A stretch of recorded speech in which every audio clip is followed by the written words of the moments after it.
Good evening, dear viewers, and welcome to All 24 News, nightly news program broadcasting live from Algiers. I'm your host, Karim Fazakri, and up next are the top stories. Heightened security presence as deadline passes for French ambassador to leave Niger amidst French embassy perimeter security reinforcements.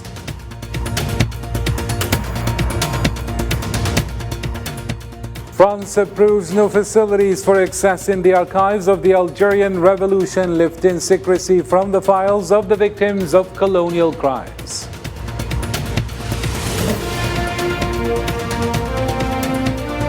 Also ahead in our news, Sudanese army launches major attack on rapid support forces, and Al Burhan visits Port Sudan amid war and critique over U.S. statements.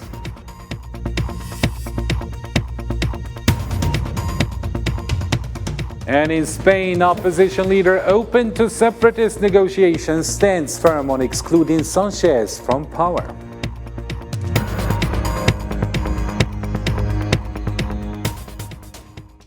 Hello again, and thank you for joining us. First off, in our topical news, thousands of Nigerian protesters called for the expulsion of French forces from the country, rallying at a major French military base. Local media stated they demanded French troop withdrawal.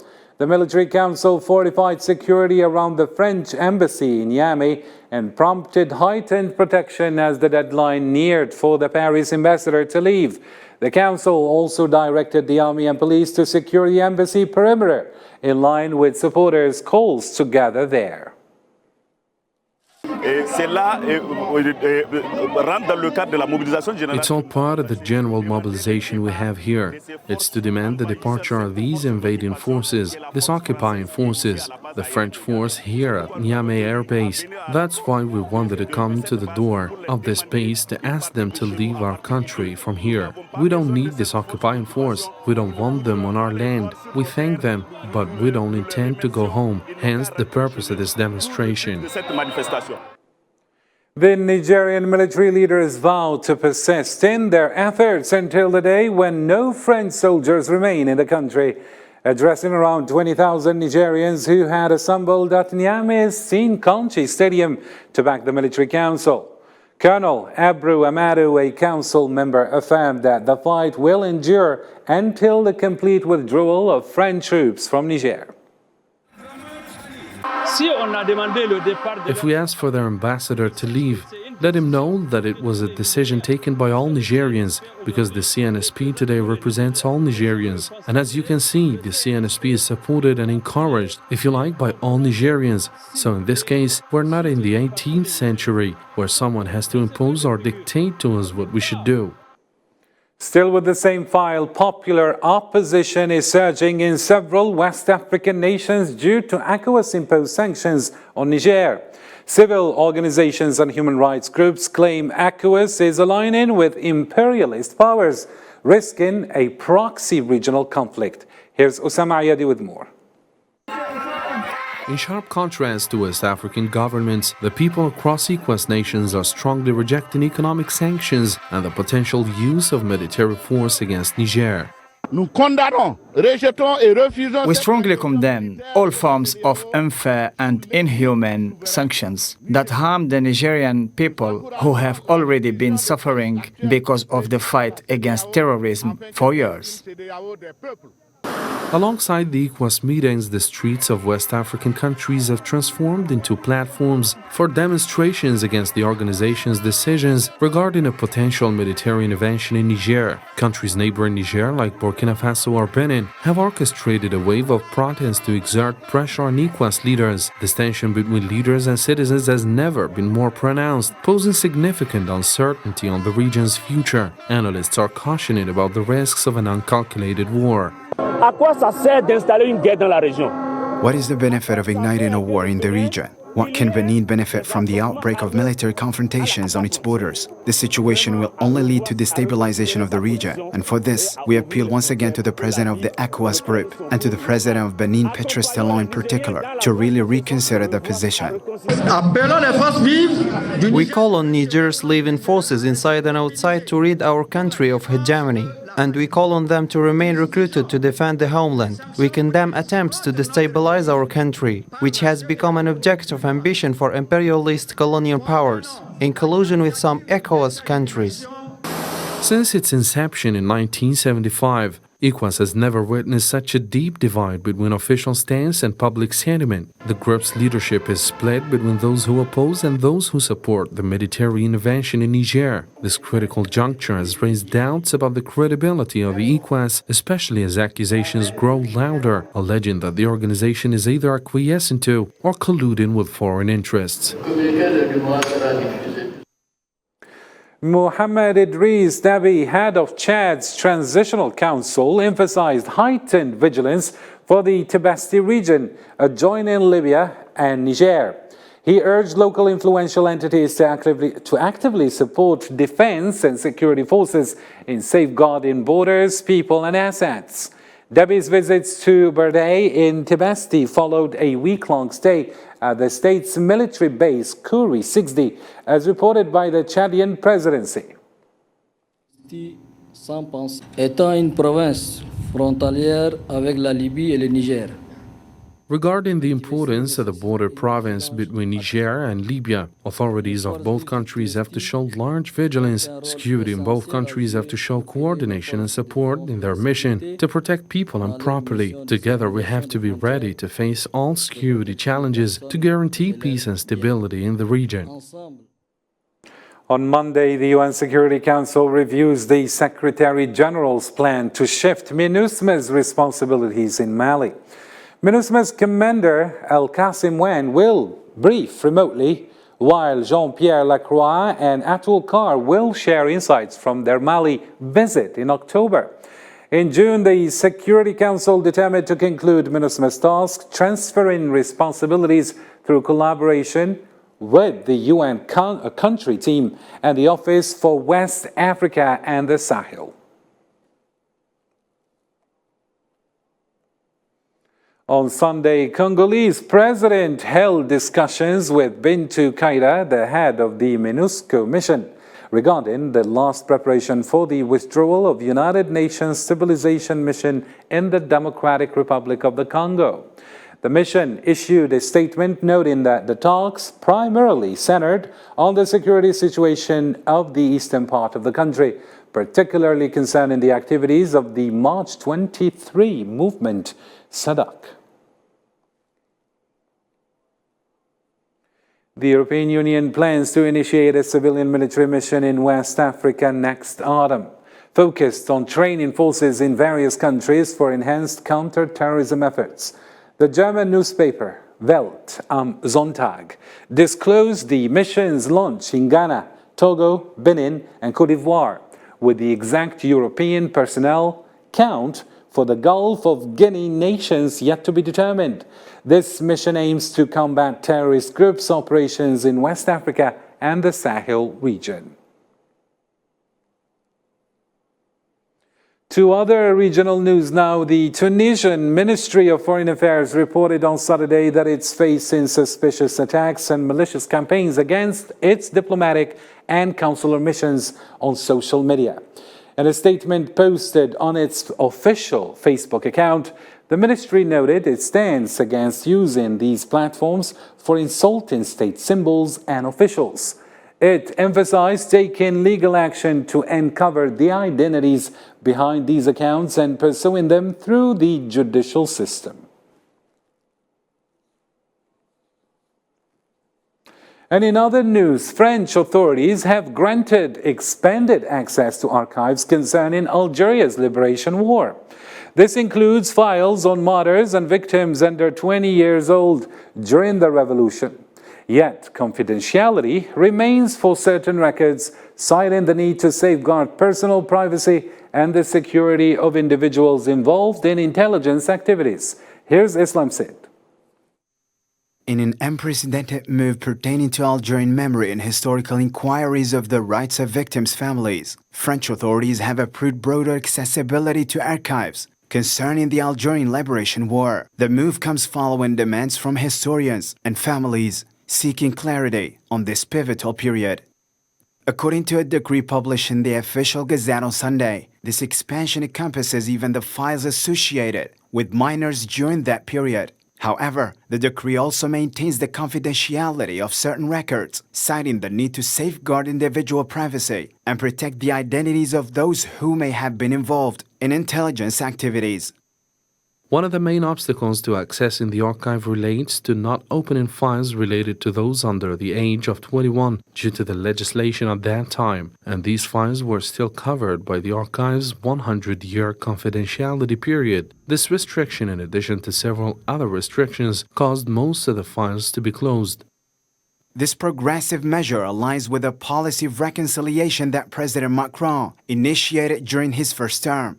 It stems from recommendations set forth in a report by French historian Benjamin Stora, which seemed to have influenced the willingness to open the archives. The report delved into memory archives relating to the complex history between Algeria and France. This bureaucratic administration leads to ignoring the reality of a war fought by young people. This also applies to Algerian immigrants to France and the resistance fighters, as many of the resistance fighters and recruits were about 20 years old when they joined. They were old enough at that time to be beheaded, but they are not adults enough to remove the principle of secrecy from their files. By making these archives more accessible, the step underscores Algeria's adherence to the necessity for France to take political and legal actions to do justice to memory and history, aspiring to culminate in a formal French apology for its colonial history of the country over a century and 32 years. To other Algeria-related news, Algerian gas exports boosted Italy's gas reserves to a historic high in early August. IGSI platform data revealed Italy's natural gas stocks reached a record 91.5% by August 21st, placing the country as the European leader in natural gas reserves.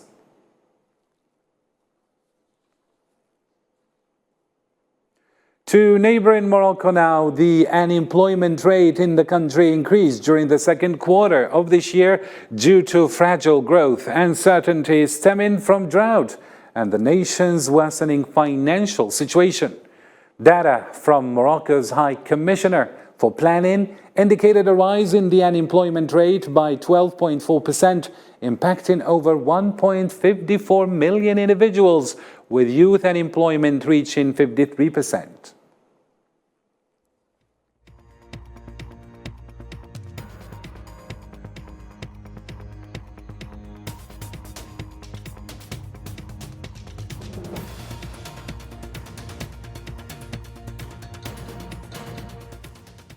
The Libyan National Reconciliation Conference's prep meetings in Al-Baida are moved to mid-September due to logistical challenges. Libyan Supreme Council's Mohammed Takala and Presidential Council's Abdullah Lafi discussed political coordination for consensus focused on the electoral process. They also addressed Tripoli's security and Presidential Council steps for national reconciliation, including the upcoming inclusive conference. And in other topical news, Iran's President Ibrahim Raisi has announced plans to reopen its embassy in Tripoli, Libya, aiming to boost collaborative efforts. The Libyan Presidential Council revealed this development after Raisi's meeting with Deputy Council member Musa Al-Kuni during the BRICS summit in South Africa. Raisi expressed Iran's commitment to Libya's progress, wishing for the country to regain its influential role regionally and globally. The president extended an invitation to Al-Kuni to visit Tehran for discussions on a roadmap to strengthen mutual cooperation.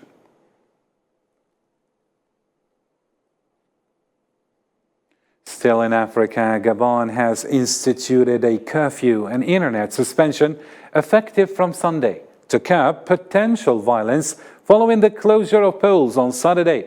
Government spokesperson Rodrigue Mumba Bissau stated that these measures aim to halt the dissemination of violent calls. President Ali Bongo Ondimba, seeking a third term, faces his primary rival, Albert Ondousa, who leads among 14 candidates competing for the presidency. Conscient des dérives que peuvent engendrer les fausses informations. Aware of the dangers of false information and manipulation on these platforms, the government of the Gabonese Republic has decided to suspend internet access nationwide from today until further notice, also in order to prevent any excesses and preserve the security of the entire population. A nationwide curfew has been decreed and will be enforced from this Sunday, August 27, until further notice. Emmerson Mnangagwa secures a second presidential term in Zimbabwe. The Zimbabwe Electoral Commission declared his victory with 52.6% of the vote from the recent elections held last week. His main contender, Nelson Chamisa of the Citizens Alliance for Change opposition, received 44% of the votes. Nanga previously narrowly defeated Chamisa in the 2018 presidential elections. Kikohora Trust Tapiwa ZCPD 10,230, which constitutes 0.2% of the vote. Kasia Muru Blessing ZIPP 13,060, constituting 0.3% of the vote. Maduku Lavmo NCA 5,323, constituting 0.1% of the vote. Mnangagwa Emerson Dambudzo ZANU-PF 2,350,711, constituting 52.6% of the vote. Therefore, Mnangagwa Emerson Dambudzo of ZANU-PF party is declared duly elected President of the Republic of Zimbabwe with effect from 26 August 2023. Zimbabwean President Emmerson Mnangagwa reaffirmed the election's integrity, refuting claims of violence during a press conference on Sunday. He commended the maturity of the nation's democracy. Let's listen.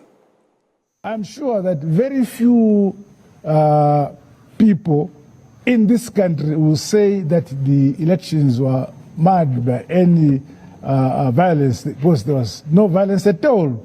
And I think this is what we should, as Zimbabweans, cherish and continue to maintain. This is now shows how mature our democracy is. As a sovereign state, we continue to call on all our guests to respect our national institutions as they conclude their work. Tensions persist between opposing Sudanese military factions as massive explosions rock Khartoum near the international airport amid ongoing attacks. U.S. ambassador urged Sudanese army and the Rapid Support Forces to end the conflict or transfer power to civilians. Here's Selma Nasib with more updates. A powerful explosion near Khartoum's international airport shook the city amidst a fresh wave of violence.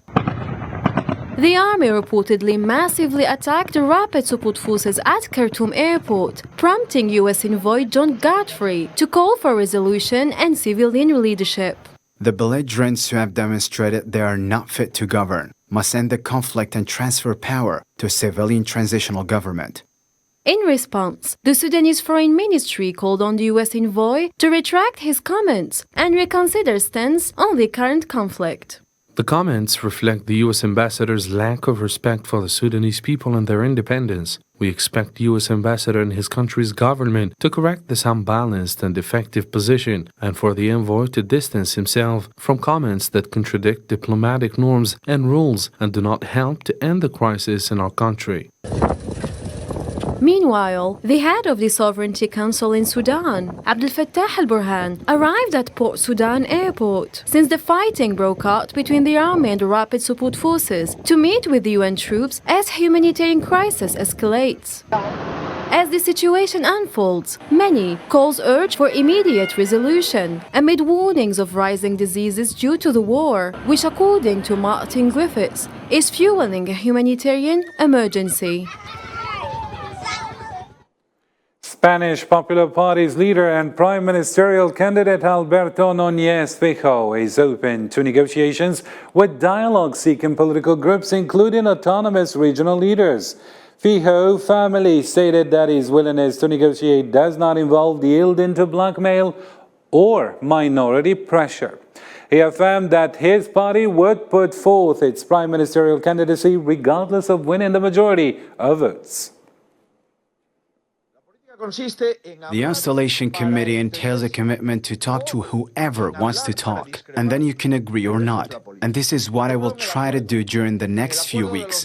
You speak, that is acceptable, but blackmail is rejected, and I will not give in to what minorities want. We will present our candidacy for prime minister, even if it does not come out with a majority of votes. And elsewhere in Europe, let's get more updates on what's happening on the Russia-Ukraine file now with Sofian Kinturi.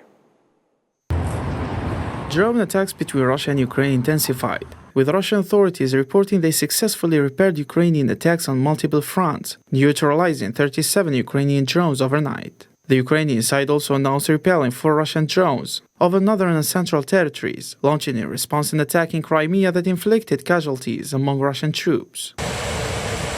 In tragic turn of events, however, 3 Ukrainian pilots have died after 2 Il-39 trainer aircraft collided in central Ukraine. The loss of 3 pilots will be a blow to Ukraine, which is about to undertake a huge effort to quickly train up its air crews on Western donated F-16 fighter jets, up to 61 of which have been pledged to Kiev. Following the tragic strikes, Ukrainian President Volodymyr Zelensky expressed his condolences over the loss of the 3 Ukrainian pilots who tragically lost their lives.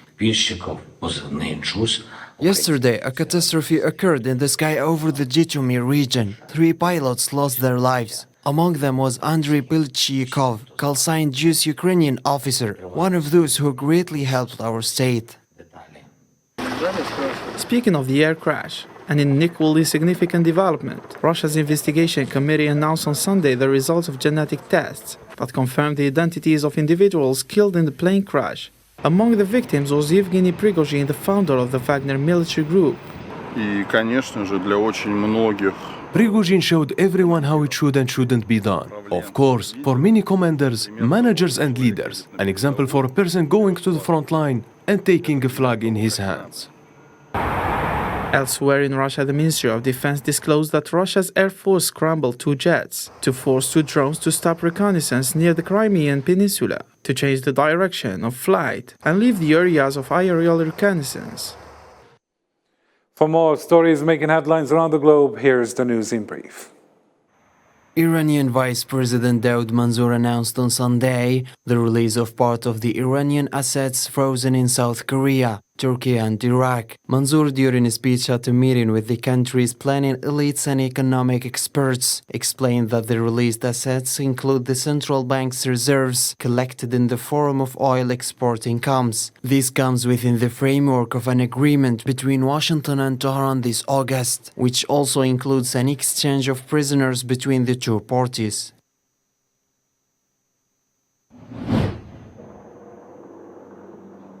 At least 3 U.S. Marines have been killed and 23 others injured after a military helicopter crashed during exercises in northern Australia. According to authorities, a plane with 23 U.S. Marines on board crashed on Melville Island on Sunday morning, while several others were rescued near the Tiwi Islands. Defence have confirmed that an aircraft incident occurred on that island earlier today. The aircraft was involved, a US aircraft was involved in Exercise Predators Run 2023. The initial reports suggest that the incident involves just US Defence Force personnel, that there are no members of the Australian Defence Force involved in this incident. At least 3 people were killed on Saturday in a racially motivated attack after a gunman targeted African-American people at a Dollar General store in Jacksonville, Florida. U.S. police stated that the shooter was a white man in his 20s and all the 3 victims were 2 men and 1 woman. The Office of the Medical Examiner has positively identified the shooter as Ryan Christopher Palmetter. The shooter was 21 years of age when he committed yesterday's atrocities. He lived with his parents in Orange Park in Clay County, Florida. To our knowledge, he had no criminal arrest history. And as I said yesterday, he did have a Baker Act petition from 2017. This petition occurred in Clay County, and it appears that the shooter was held for 72 hours under the Baker Act provisions and then released without further involuntary commitment. Former Italy boss Roberto Mancini will be the new coach of the Saudi Arabia national team. According to the Italian media, Mancini will leave for Riyadh on Monday to attend the presentation event and added that he would sign a contract until 2027 worth 25 million euros net per year and would make his debut on the bench on 8th September against Costa Rica. The end of our program. Thank you for watching and goodbye for now.